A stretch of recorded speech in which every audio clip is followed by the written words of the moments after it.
Good evening, everyone. Tonight, I will tackle the inventory migration scope. Inventory migration. Inventory migration is a mammoth project exercise involving internal teams as well as many external agencies. Detailed planning, process, simulation, and training are the basis to ensure successful inventory migration exercise. Project teams would consist of teams from all functional departments, namely finance, legal compliance, inventory, IT, procurement, marketing, order fulfillment, and logistics and facilities team, and headed by a project. Who knows the operational details involved in such a project? A similar project team is required to be set up at the 3PL service providers in 2. 3PL means third-party logistics. So, the project also calls for project sponsors from the management to oversee and facilitate the project decisions. In this article, we aim to cover briefly the various functions that are required to be planned in a project for inventory migration to give an inside view of the project. The project planning and executions revolves around the setting of a target date for startup operations from the new facility after migration. All activities originate after this announcement. Normally, the transitions should be planned in a lean month or period when the demand for logistics supply chain is likely to be lean and the inventory in the warehouse is at the lowest level. So, in project execution plan, I have mission statement, scope, risk ID and mitigation, project controls, resource planning, project execution approach, design plan, procurement strategy, construction plan, and lastly, commissioning and validation plan. Marketing.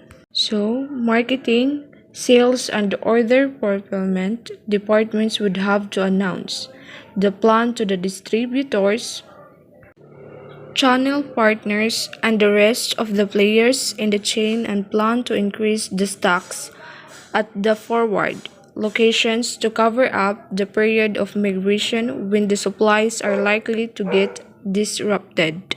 The new location address and details would have to be informed to the markets. Procurement. Inventory planners and logistics will plan for holding required stocks in the pipeline. They plan for a lean inventory in the warehouse by shipping out and liquidating stocks as much as possible. Stop inbound shipments during the transitions period and inform all vendors, suppliers, freight forwarders of the new warehouse location for future transactions. Legal compliance would entail registering the new facility with the authorities and obtaining the necessary licenses, permissions, and clearances from all statutory authorities concerned. This would have to be complied with, both by the company as well as the 3PL service provider in their respective areas of obligation. Inventory process planning involves three major components. Firstly, is the volume of inventory to be transferred has to be estimated. Some container loads calculated. This becomes the input for the rest of the major activities to be planned, including transportation planning, resource planning, determining lead times for inventory handing over at the existing warehouse, transit time estimation and time for receiving, and put away of inventory at the receiving warehouse. Process planning would entail following activities at the existing warehouse.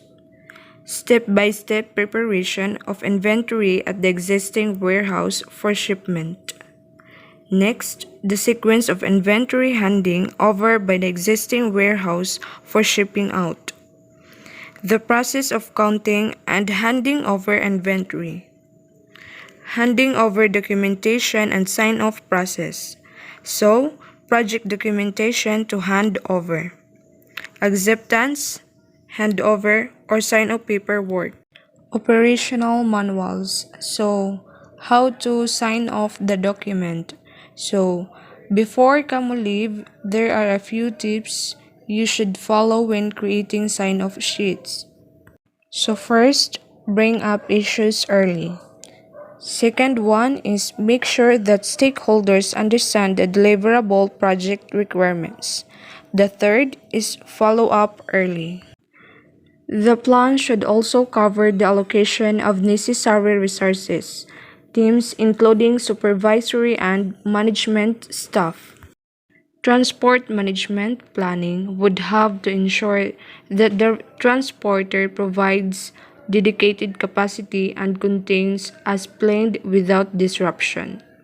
Sufficient arrangements for loading equipment and teams would have to be planned. The inventory loading plan should cover details of how inventory would be loaded in sequence and the documentation process.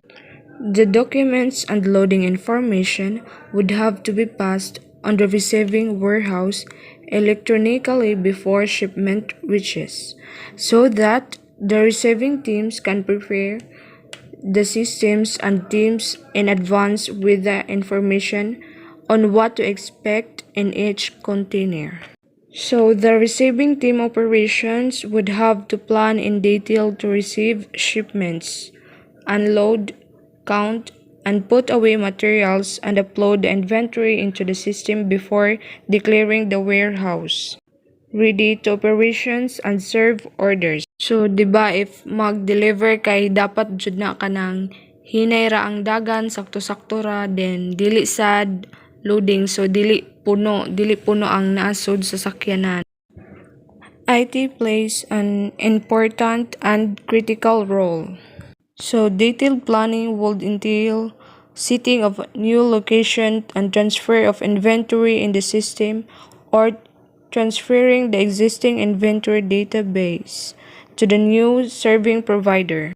First is aspects of location changes. Second is layout changes or process changes would have to be worked out in detail. Last, along with trails undertaken to ensure interfacing and data transfer in sync with the WMS at the new service location. In a migration scene, resolving the inventory discrepancies arising from the transfer and ensuring 100% matching of physical inventory to the new system upload at the new warehouse location with the system at the companies and is most critical to the entire operation.